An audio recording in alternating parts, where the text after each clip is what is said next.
एक छोटे से परिवार में पिता, माँ, बड़ा बेटा, छोटा बेटा और बीच में एक बेटी रहती थी। पिता हमेशा अपने तीनों बच्चों के भविष्य के बारे में सोचते थे।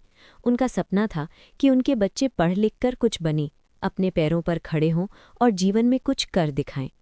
बड़े बेटे को पिता ने पूरी शिक्षा दिलाने की कोशिश की। उसे सेना में भर्ती भी कराया गया, लेकिन वो वहाँ से भाग गया। उसके बाद पिता ने उसकी शादी करवा दी, क्योंकि उसे बुरी आदतें लग गई थीं। समय बीतने पर उसके 2 बच्चे हुए। छोटे बेटे की भी शादी करवाई गई और उसके भी 2 बच्चे हुए। बीच की बेटी पढ़ाई में बहुत अच्छी थी। उसने ग्रेजुएशन और पोस्ट ग्रेजुएशन की पढ़ाई पूरी की और नौकरी भी मिलने लगी। लेकिन उसने देखा कि उसके पिता अकेले बहुत मेहनत कर रहे हैं और बड़े भाई ने घर छोड़कर अलग रहना शुरू कर दिया। इसलिए वो अपने माता पिता के साथ काम करने लगी। उसका सपना था कि वो कुछ ऐसा करे जिससे अपने माता पिता के लिए लाभ हो, लेकिन परिस्थितियां ऐसी थीं कि अगर वो उनके पास नहीं रहती तो उनका सहारा कोई नहीं बनेगा। इसलिए उसने अपने माता पिता के साथ रहने का निर्णय लिया। आज उसका भाई कमाने लगा है, लेकिन वो अक्सर उसे ताना मारता है। इतना पढ़ाई करके भी तुमने क्या किया? तुम क्या कमाती हो?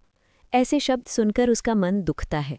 लेकिन उसके लिए पैसों से बढ़कर कीमती चीज़ उसके माता पिता हैं।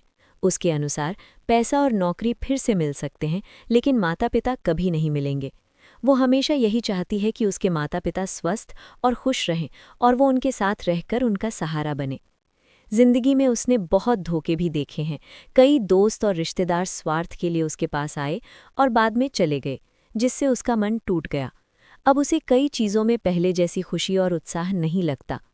आज महिला दिवस है, लेकिन इस दुनिया में बहुत सी महिलाएं चुपचाप अपने परिवार और कर्तव्यों के लिए संघर्ष करती हैं। उनके त्याग और मेहनत का कभी सही मूल्यांकन नहीं होता। इस लड़की की कहानी उन्हीं महिलाओं